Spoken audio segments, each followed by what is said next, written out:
I will never forget the expression on that old attendant's face at the gas station when I uttered Devil's Playground. His age-worn hands had crossed over my money as he leaned forward from behind the counter. Ain't nothing out there but bad luck and bones he'd spat tobacco, scorched lips twisted in distaste. When his eyes darted over to Emily and Jake playing near the soda, cooler, his creased face bore a look of sympathy. And now that I stand upright, gazing at the last flush of sun smothered behind distant hills, his threat is echoing in my mind. Desert air has unnaturally stilled the country, where even scurrying mice within thickets and a coyote's yelp from a great distance off cannot be heard. There is an absolute quiet there that would shatter my ears. Daddy? Emily tugs on my arm, little hand shaking. There's something outside. I look where she's staring beyond the pool of light. Nothing at first, then wind groaning, and I pick up a whisper that makes blood freeze. Jake's voice. Jake's voice in my head like a sunbeam. Jake lies sleeping in a tent out cold. My wife Diane looks into my eyes by the fire white-skinned. My camping chair and shotgun leaning against it, I carried as protection from wildlife. My arm extends for it as night sets in 20 degrees colder. No one sleeps the first night of uneasy silence.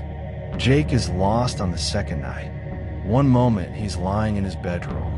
The others, the flaps of our tent remain open and his small prints fade into darkness.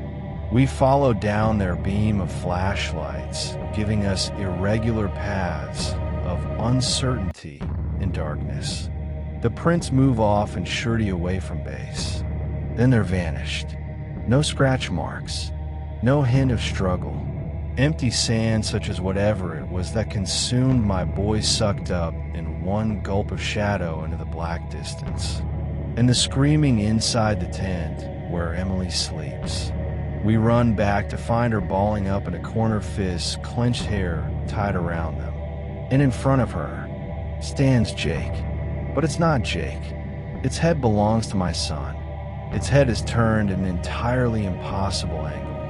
It has too broad a grin and teeth that cut like pieces of splintered glass.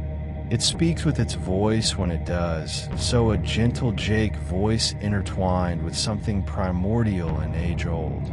Play with us. At the rear of it, the tent wall is bulging inward. The fabric of the tent rips with a ripping sound of flesh opening as black fingers together, too long, too many curl within the rip.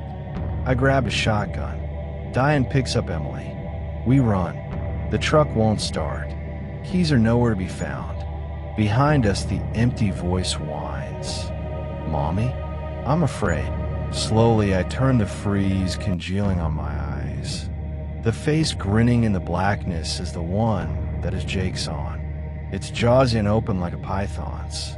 Beyond the sand stretches dozens of gaunt men, standing just at the edge of the light from the headlights. Their heads rock in rhythm. Their mouths write a message in rhythm. We've been waiting for you.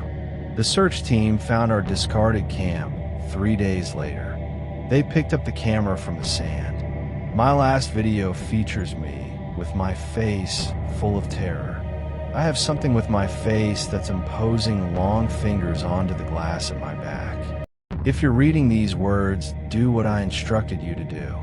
Listen if the old-timers caution you not to go into Devil's Playground. And if you ever do hear your child's voice crying in the dark when he is wrapped up small in your arms, run. Don't look back. Don't even hurry.